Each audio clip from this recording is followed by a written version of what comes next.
we're going to jump right into this, and it's something that we've all been hearing about, and that is the aftermath from Hurricane Helene, which landed in the southeastern part of the United States 2 weeks ago.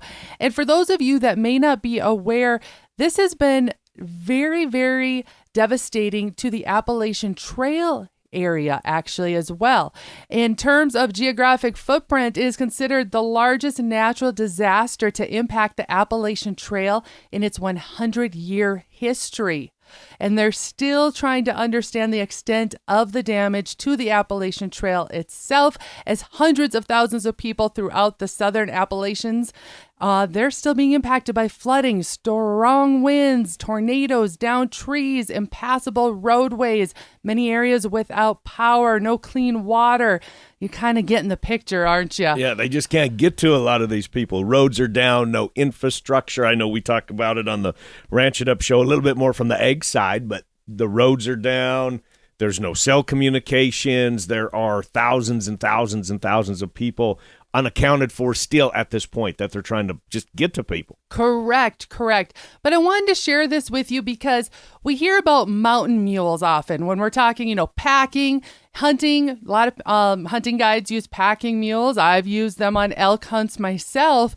Well, these mountain mules, there's a string of them that are bringing hope to the Appalachian area. You're talking mules like M-U-L-E-S. Yes. Mules, yes. big ears mules. Big ears mules, yes. In the wake of Hurricane Helene, a dedicated team of volunteers, including the Cajun Navy 2016 from Watson, Louisiana, and Mountain Mule Packer Ranch in Mount Ulla, North Carolina, are providing crucial aid to the mountains of western North Carolina. Now, Hurricane Helene, as we said, left many areas inaccessibly devastated, washed out roads and power outages, complicating relief efforts. Helicopters and C-17 aircraft from FEMA have helped, but some of these communities remain unreachable except by on foot or hoof. Hence the mule. The role of these mountain mules have become invaluable for delivering essential supplies to these remote mountain communities. Known for their ability to navigate challenging terrains, mules, they've become beasts of burdens as they're not only reliable, but they also carry a legacy of service. And that's exactly what you're doing. As you can imagine, you can only carry in so much on your back, right, when you're hiking in. And that's why they have brought in this string of mules to help these people. Despite limited communication, locals have been reaching out for help via social media, sharing their urgent needs, as both of these volunteer groups, the Cajun Navy 2016 and the Mountain Mule Packer Ranch, has stated and sent out saying, send us a message on Facebook through our social media and we will try to get what we can. They've had requests for insulin and other medical supplies, highlight some of the dire situations that many of these families are facing. Without the power in these locations, as I mentioned, locals are having to hike to higher elevations even in order to get a simple message out for assistance, just to let folks know I'm alive. Know that they're there. It's interesting you say the insulin because the power has been out for a lot of these people for a couple weeks now, hence their insulin has gone bad. There are those people that need oxygen that are in dire straits right now that are still trying to get some oxygen to them. I never heard of this, that that they were taking pack mules in and just one by one trying to go out and save as many people as they can. And I have looked at the pictures, and don't worry, we'll share them on the benshow.com website under this show's under this show's show notes. But the pictures are unreal, and then you quickly realize why only a mule or something that's very sure-footed can get through what is left and get over these trees to get to these individuals. The team has a rendezvous point in Montreat, North Carolina, where they coordinate and work tirelessly to deliver these supplies to affected areas like Black Mountain, where flooding caused extensive damage.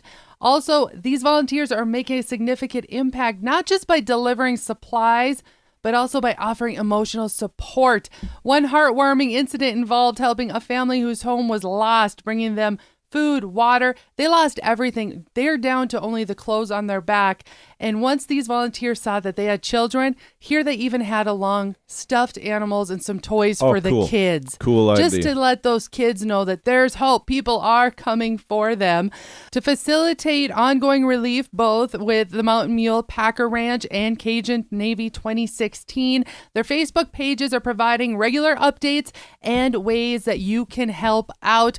As I mentioned earlier, head to thebendshow.com and look at this show's notes. We'll have all of the links right there in case you want to jump in, if you want to be a part of this and help out in any way that you can. I found out some really interesting facts about Hurricane Helene. I know that regardless of where you are at, I'm sure that your local meteorologists have been really kind of breaking this down and analyzing it because, like you said, the deadliest storm to hit the Appalachian Trail in 100 years. I've heard it's the deadliest hurricane in 50 years, all of these different things.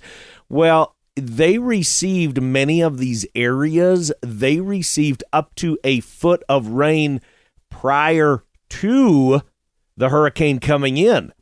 And that set the stage for the ground already to be so moist and so saturated that by the time Hurricane Helene actually did hit, there was nothing to hold it back. So it was one of those perfect storms, if you would use that term on it. No, you're exactly right. That's exactly how it is, Tigger. The predecessor to the actual storm, and then the remaining water that kept coming down after the storm and produced tornadoes has left landslides occurring. They don't even know when they'll be able to open the Appalachian Trail again at this point. Towns have been completely wiped out. Yes. I mean, that's it doesn't matter what industry you're in, but towns completely wiped out. I mean, they are gone. And what do you mean they're gone? The buildings are gone. I mean, everything is devastated. The infrastructure has been completely removed.